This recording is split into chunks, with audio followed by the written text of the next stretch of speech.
이 거룩한 성탄 주일에 하나님께서 우리에게 허락하신 말씀은 이사야 7장 10절에서 14절 말씀입니다.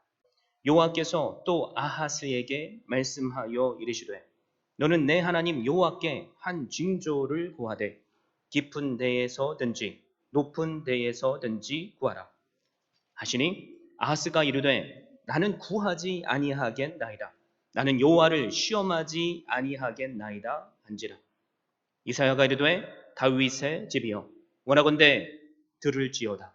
너희가 사람을 괴롭히고서 그것을 작은 일로 여겨 또 나의 하나님을 괴롭히려 하느냐.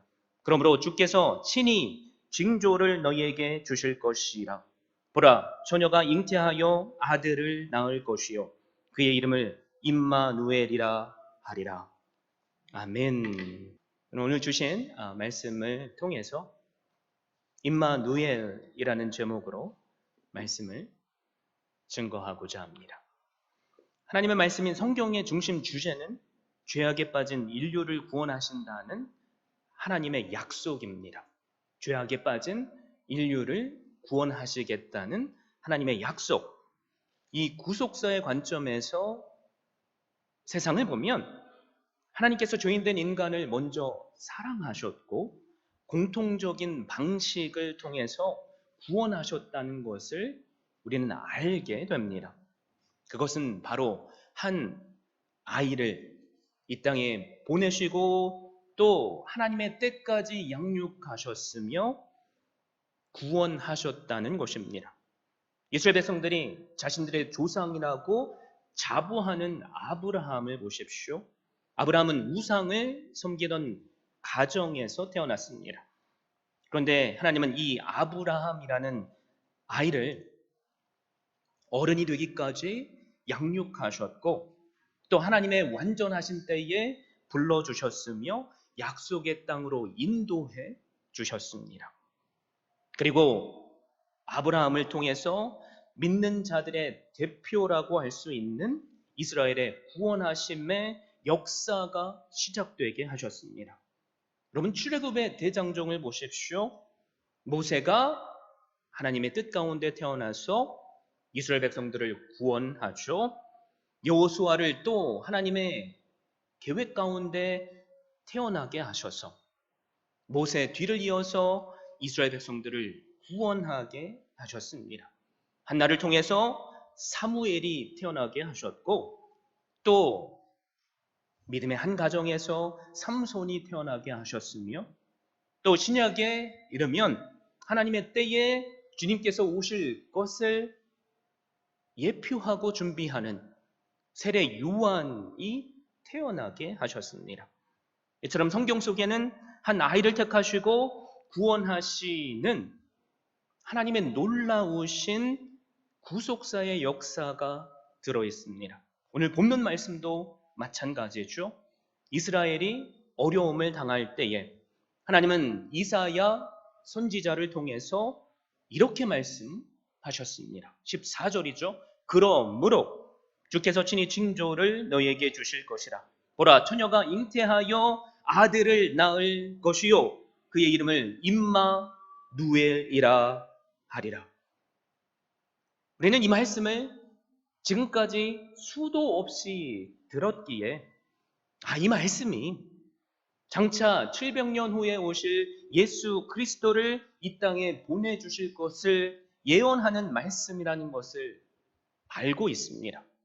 여러분 그런데 이 말씀은 사실 주님께서 이 땅에 오시기 약 700여 년 전에 남유다의 왕이었던 아하스에게 주어진 예언의 말씀입니다.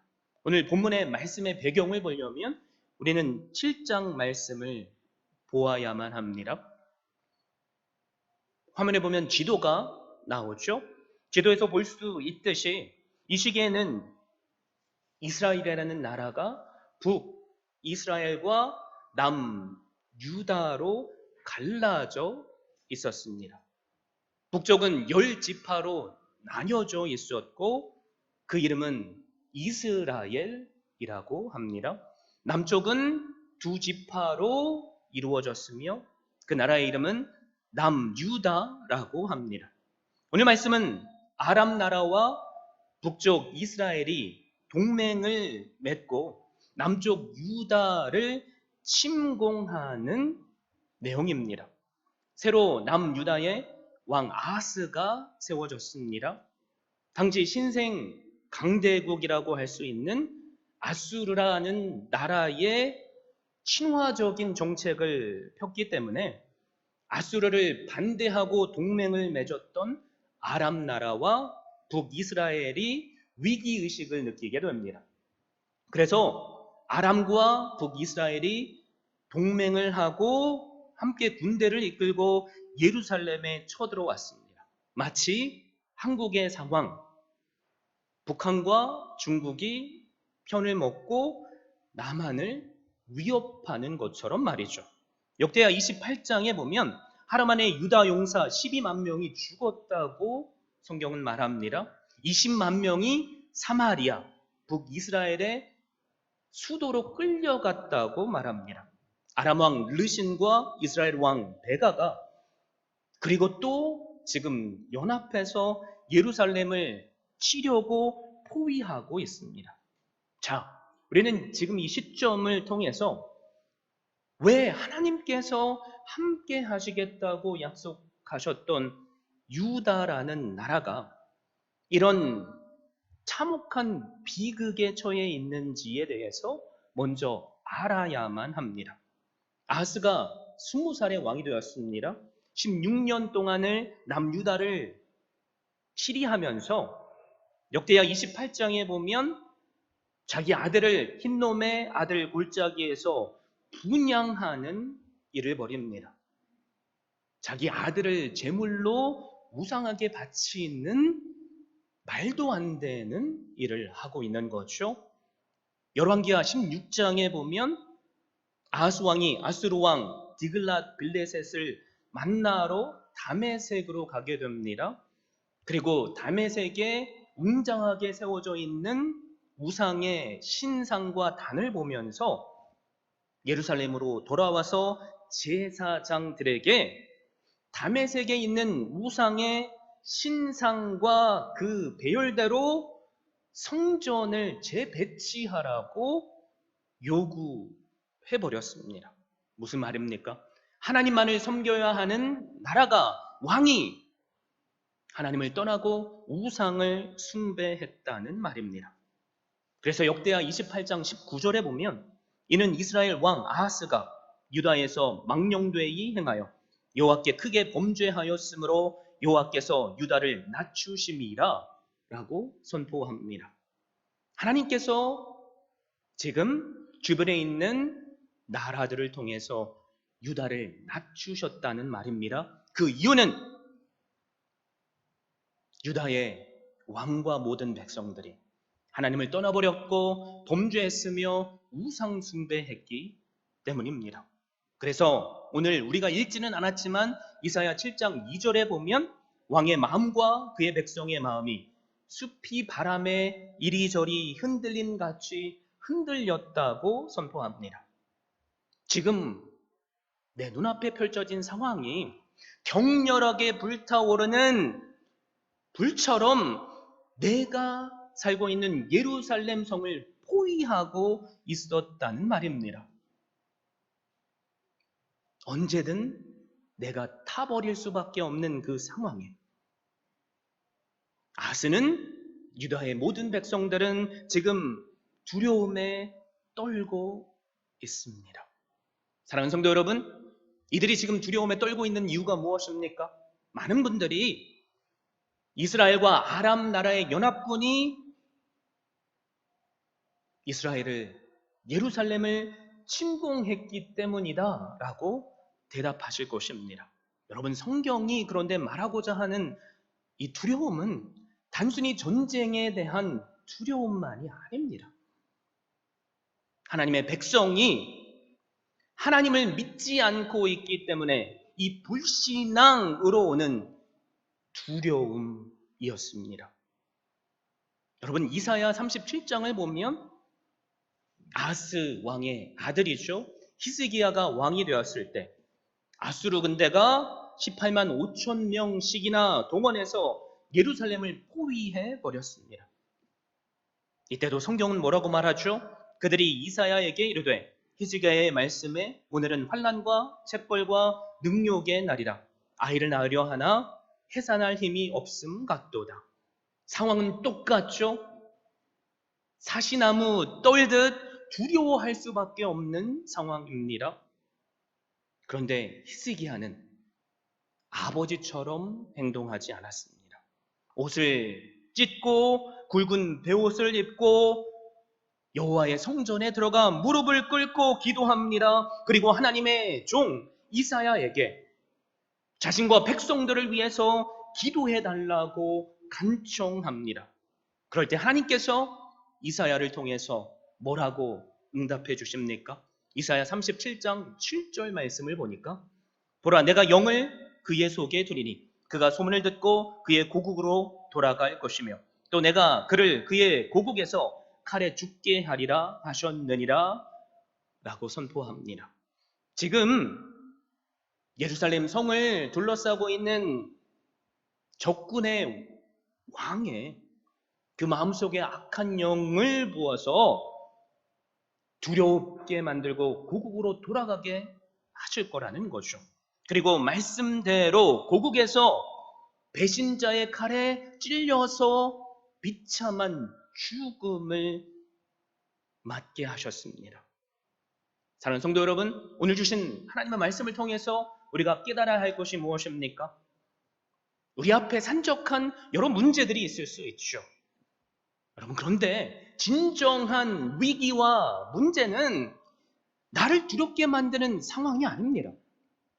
나를 죽일 것 같이 위협하는 존재도 아닙니다.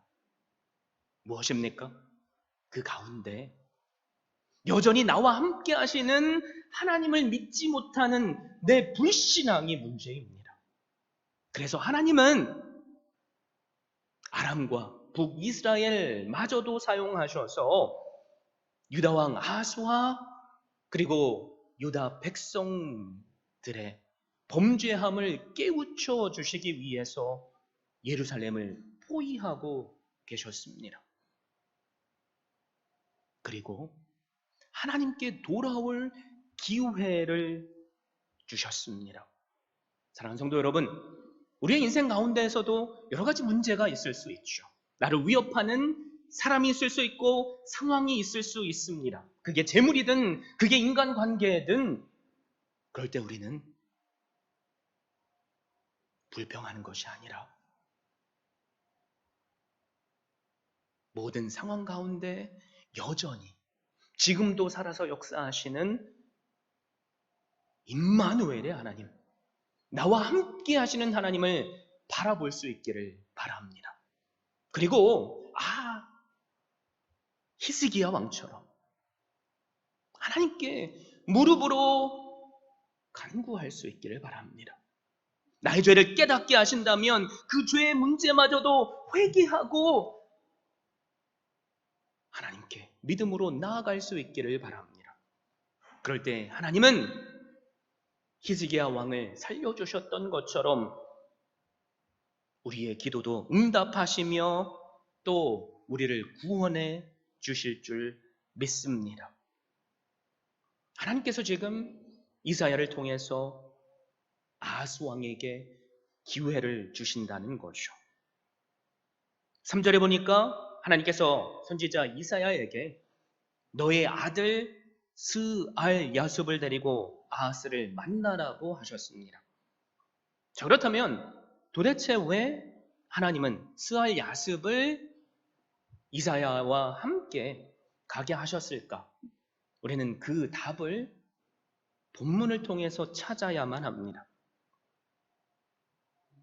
해답을 드리자면 이사야가 스알 야숲을 데리고 간 것은 하나님께서 보여주실 징표와 예표를 보고 경험하게 하시기 위함입니다.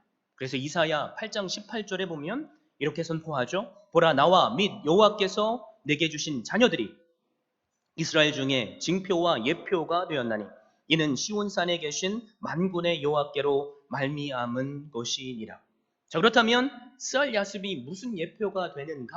우리는 이것을 알아야만 하죠. 스알 야습, 이 이름의 뜻은 남은 자가 돌아온다라는 말입니다.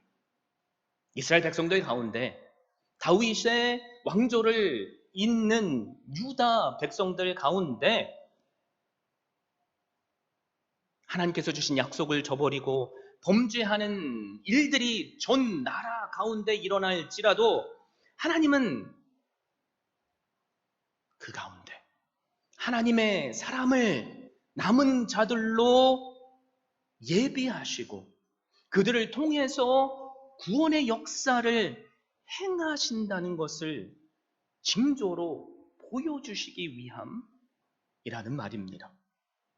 무슨 말입니까? 사람의 회개와 행동과 상관없이 하나님께서 우리에게 주신 그 약속들을 하나하나 하나님의 남은 자들을 통해서 이루어 가십니다. 그 남은 자의 최고의 예표가 되시는 분이 누구죠? 바로 예수 그리스도이십니다. 그래서 4절에 보면 이사야가 이렇게 선포하죠. 그에게 이르기를 너는 삼가며 조용하라. 르신과 아람과 르말리아의 아들이 심히 노할지라도 이들은 연기나는 두 부직갱이 그루터기에 불과하니 두려워하지 말며 낙심하지 말라. 삼가 조용하라고 말하죠. 주위 상황만 보지 말고 나를 두렵게 만드는 그 상황에 내 시선을 빼앗기지 말고 항상 나와 함께 하시는 하나님을 보라는 말씀입니다. 그 이유가 무엇입니까? 하나님께서 보시기에 지금 아람과 북이스라엘은 연기나는 두 부직갱이 그루터기에 불과하기 때문입니다. 여러분 혹시 부직갱이 아십니까? 화면을 보시면 우리 옛날 시골에서 볼 법한 아궁이가 나올 것입니다. 그리고 여러분께서 보시는 그 사진에 보면 이렇게 세워진 막대기가 있는데 그게 부직갱이입니다. 참 감사한 것은 저는 어렸을 때 시골에 살아서 아궁이에다 불을 많이 지펴봤는데 불을 지피려면 제일 바깥쪽에다가 나뭇잎 같은 거를 가지고 불을 때우고 그 안에 쌓아놓은 나무 장작에다가 밀어 넣어야 되는데 여러분 손으로 못 밀어 넣죠. 그래서 부직갱이를 가지고 그 부직갱이도 나무입니다. 그것을 쓱쓱 밀어 넣는 거죠. 그런데 이 부직갱이를 사용하다 보면 부직갱이 제일 끝에부터 불이 붙죠. 계속 타들어가서 요 정도 구루토기 같이 남으면 결국엔 어떻게 됩니까? 아궁이에다 집어 던져서 그것조차도 땔감이 되게 한다는 거죠.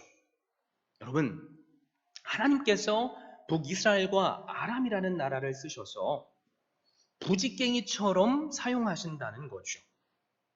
분명히 그 이유가 있습니다. 그 이유가 뭐냐면 아람과 이스라엘이 하나님께서 태초부터 세우신 다윗의 씨를 통해 이 땅에 메시아를 보낼 것이라는 그 약속을 지금 무너뜨리려 하고 있기 때문입니다. 이 두 나라는 악한 꾀를 만들어냈습니다. 그래서 남유다를 침공해서 다윗의 왕조를 끊어버리고 자신들이 조종할 수 있는 다보엘의 아들을 호수아비 왕으로 세우려는 계략을 세웠습니다. 지금 하나님께서 뭐라고 선포하시는 거죠? 세상이 내 구원의 계획에 대해서 끊으려고 온갖 노력을 할지라도 그들의 노력은 결국에는 부직갱이처럼 허무하게 끝나버릴 것이라는 말씀을 하십니다. 그래서 하나님은 뭐라고 선포하죠? 아람도 패망하게 될 것이다. 그리고 북이스라엘도 65년 내에 멸망하게 될 것이다. 그러나 남은 자들을 통해서 나는 구원의 일들을 여전히 할 것이다. 아하스가 두려워할 때 내가 죽겠다고 말할 때 하나님은 너는 죽지 않는다 라고 말씀하시고, 나는 나의 구원의 일을 여전히 한다라고 말씀하십니다. 여러분, 우리도 아하스처럼 우리를 두렵게 만드는 것이 있죠. 그 가운데 우리가 무엇을 의지하는가에 따라서 우리의 마지막은 결정이 됩니다. 재물을 의지하는 자, 재물 때문에 망하게 되죠. 명예를 의지하는 자, 명예 때문에 멸망하게 됩니다. 세상의 관점에서 재물을 많이 모을 수 있을지 모르지만 그 안에 예수 그리스도를 만나지 못했다면 그의 죽음 후에는 영원한 지옥의 형벌이 기다리고 있기 때문입니다. 사랑하는 성도 여러분, 지금 나는 과연 무엇을 의지하는가? 내 자신을 돌아볼 수 있기를 바랍니다. 그것이 재물입니까? 그것이 다른 그 어떤 것입니까? 그것이 하나님보다 내가 더 내 마음을 두고 있는 것이라면 나도 오늘을 사는 또 다른 아하스임을 기억할 수 있기를 바랍니다. 여러분, 그런데 우리가 하나님 같으면 남유다를 그냥 징벌했을 텐데 하나님은 아하스에게 기회를 주십니다. 11절에 뭐라고 말씀하시죠? 너는 내 하나님 여호와께 한 징조를 구하되 깊은 데에서든지 높은 데에서든지 구하라 하시니. 무슨 말입니까?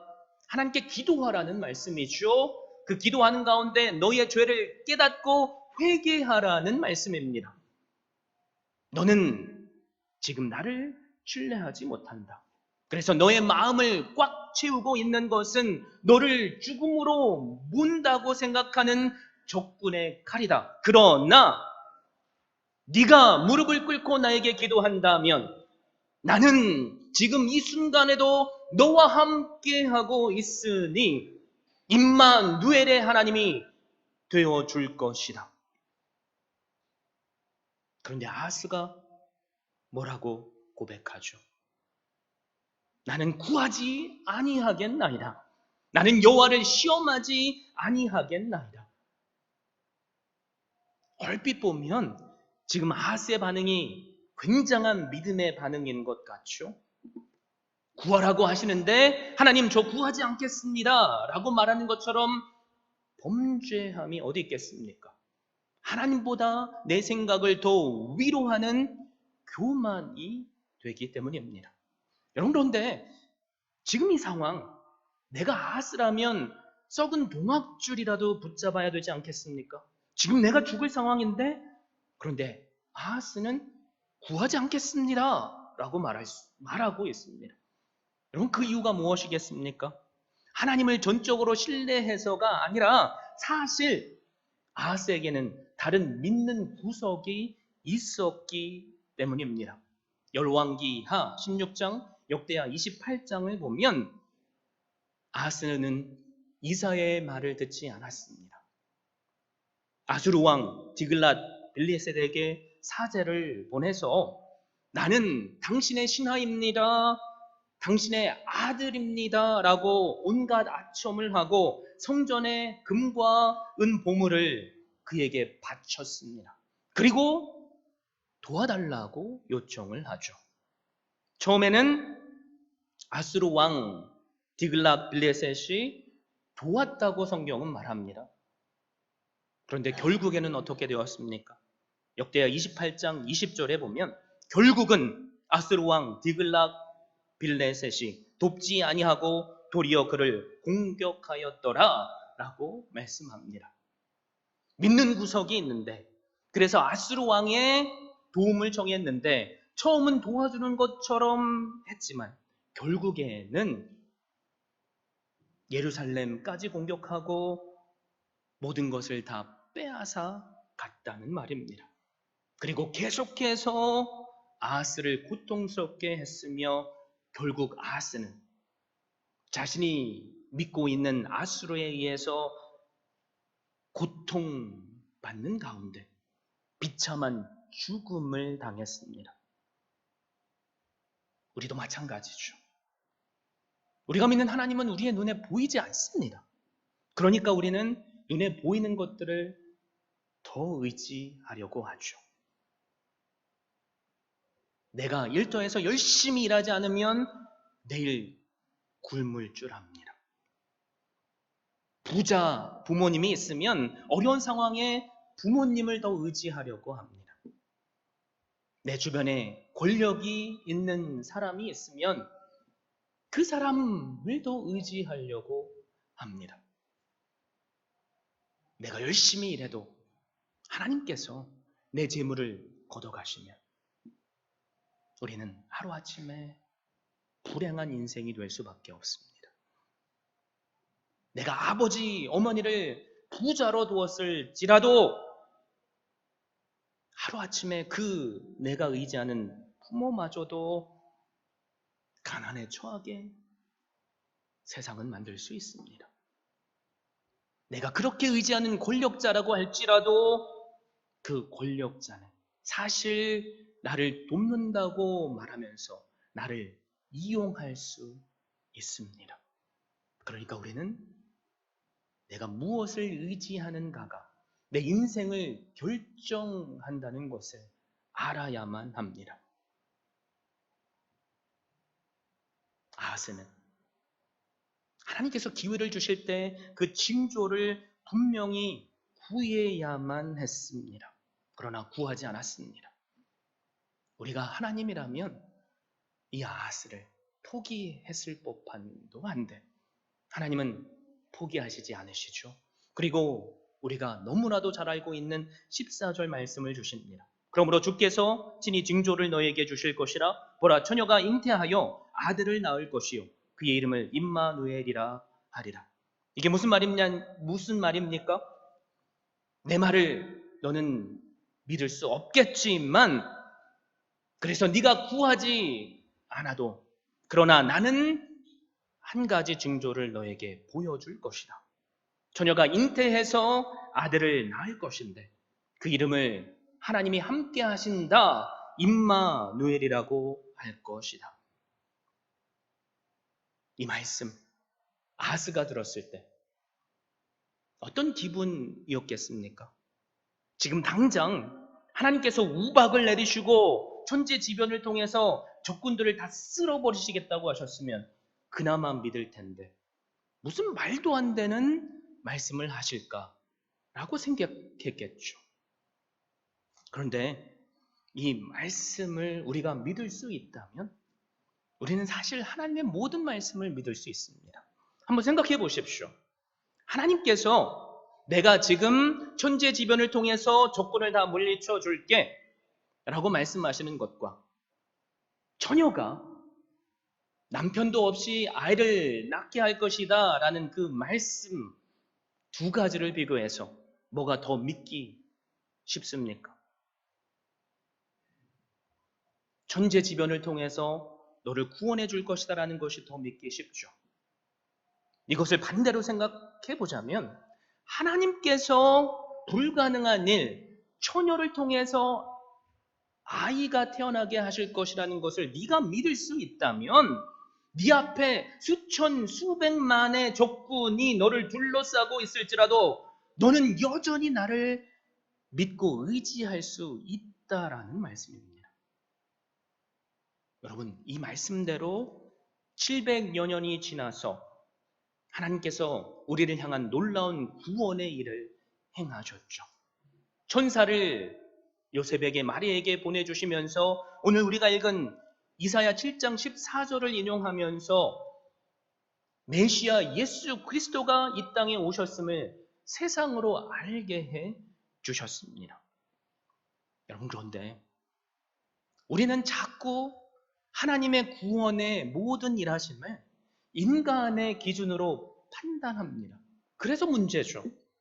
하나님의 시간은 항상 현재입니다. 주님께서 오시기 700년 전에 주셨던 그 약속이 바로 그 순간에도 유효했고 또 700년이나 인간의 방식의 시간으로는 흘렀지만 그 700년 후도 하나님께서는 현재라는 거죠. 주님께서 2000년 전에 이 땅에 오셨습니다.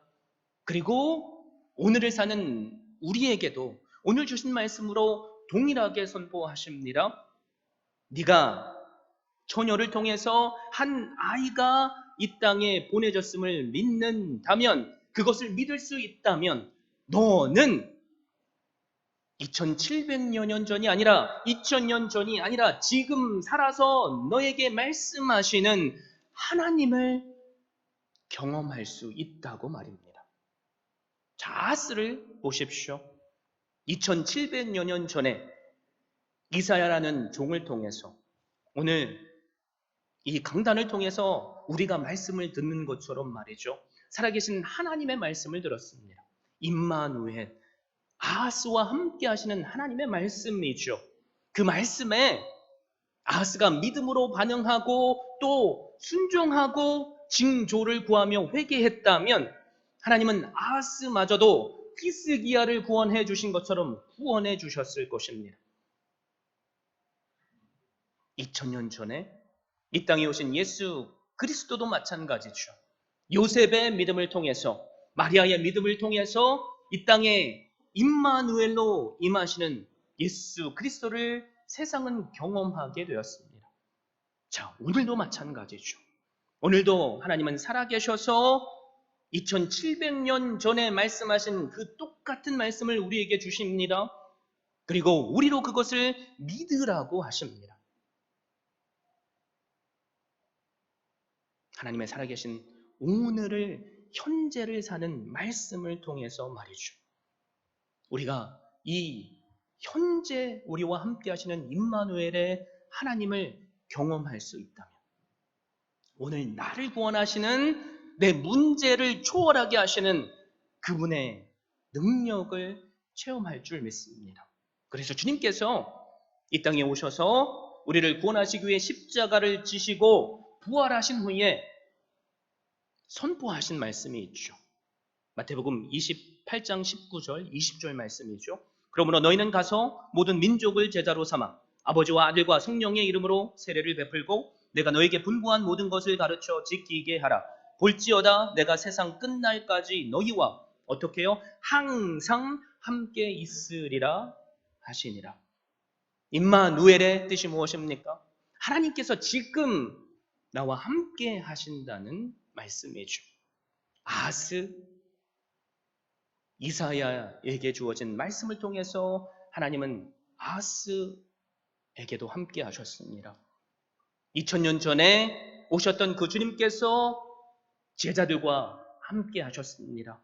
그리고 그분께서 약속하신 성령 하나님을 우리에게 보내주셔서 우리도 그분과 항상 함께하게 하셨습니다. 그래서 우리는 오늘 이 시간 살아계신 하나님의 징조를 구해야만 합니다. 2000년 전에 주신 말씀이 아니라 2700년 전에 주신 말씀이 아니라 그 주신 약속의 말씀을 오늘 현재를 살아가시는 하나님께서 성취하시며 이루시는, 나의 문제를 해결하시고 오늘 나를 구원하시는 임마누엘의 하나님을 누려야만 합니다. 문제가 있습니까? 하나님이 나와 함께 하시지 않는다고 생각하십니까? 문제 앞에 그것이 나로 하나님께 더 가까이 나오게 하시는 은혜인 줄로 확신하시고 주님께 기도로 나아가실 수 있기를 바랍니다. 주님께 징조를 구하실 수 있기를 바랍니다. 그럴 때 하나님께서 오늘 사는 우리에게도 임마누엘의 그 놀라운 함께 하심의 은혜를 주실 줄 믿습니다.